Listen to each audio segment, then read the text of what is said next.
Whether you are a new contractor just getting started or your business has been rocking and rolling for 30 years, workers' comp can create one of the most costly experiences to your bottom line if you aren't careful. For purpose of this video, let's go over workers' compensation for contractors.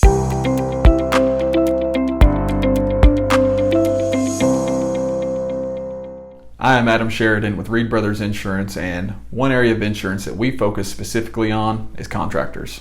From one-man shops to businesses with hundreds of employees, we build insurance programs for each level of your business. Maybe you've seen some of our other videos that discuss different discount and payroll reporting programs that might be available to you. Those programs can be great, but that's only part of the battle.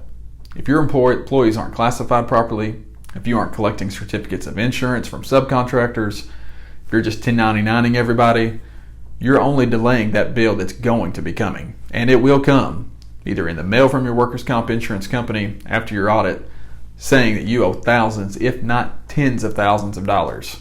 We see this happen far too often. A contractor takes a policy out with their agent, they add minimal, if any, payroll. Then a year later, you're hooting and hollering because you get a massive audit bill in from the company. Then, if you don't pay the bill, they will cancel you for non-payment. Now, much like your credit score, your business insurance score takes a hit. And good luck getting better rates anytime in the near future after that. Okay, so how do we prevent this from happening? This required a detailed, upfront conversation with your agent before you take out your policy. What kind of work are you doing? Are you a plumbing contractor that dabbles in roofing and blacktop sealing on the side? If so, stop it. But the reason I bring this up is because we have to understand everything you may be doing in the course of the year. Every single contractor code has a different rate assigned to each of them. In order for you to have the most accurate premium up front, we need to be covering you for each line of work properly. This requires you to keep accurate records as well so that you know what you're paying for each line of work.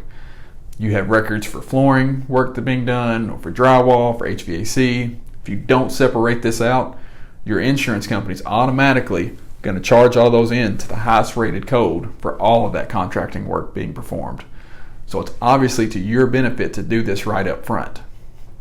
Okay, but what if I sub out all my work? That's fine. Two quick things here. One, some companies don't like insuring general contractors. You want to make sure your agent and insurance company know this going into it. The last thing you want is to be canceled by your insurance company 2 months into a new policy because someone got their wires crossed on what you actually do. The biggest thing to remember here, and I cannot stress this enough, it's so important. I'm going to say this again. I cannot stress this enough.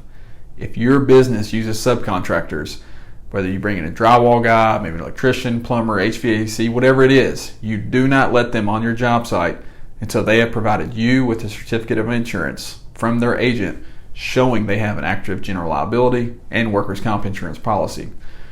There are several ways to take this a step further to provide extra protection for you, but we'll discuss that later.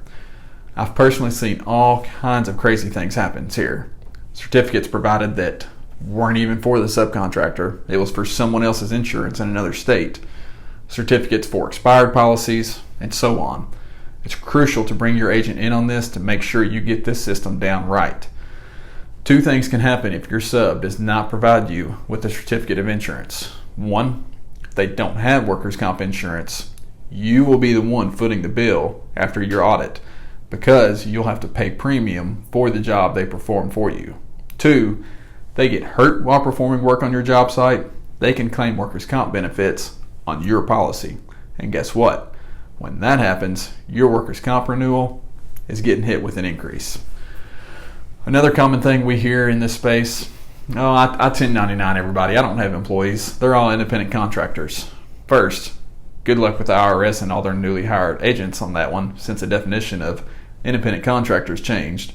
Second, and this goes back to the same as an insured subcontractor, if they don't have their own coverage and get hurt, guess whose insurance is paying their hospital bills? Yours. This next element has to do more with experienced contractors, but it's also very important to remember as you're getting started, when it comes to bidding jobs, One thing that is typically a requirement on applications is submitting what is called your experience modification. We discussed that more in detail in another video, but on a basic level, a 1.00 is the industry average. If yours is higher than a 1.00, that means you've had claims within the last few years, and it'll put you at a disadvantage and sometimes even disqualify you from the bid process. If yours is above a 1.00, then we need to talk. Not only is this costing you additional premium, it may be costing you jobs. If you own a contracting business and have employees in Kentucky and have more questions about your workers' comp insurance program, give us a call, 606-679-6311. You can email me, or you can also visit our website at rbisomerset.com anytime. Thank you, and we look forward to working with you.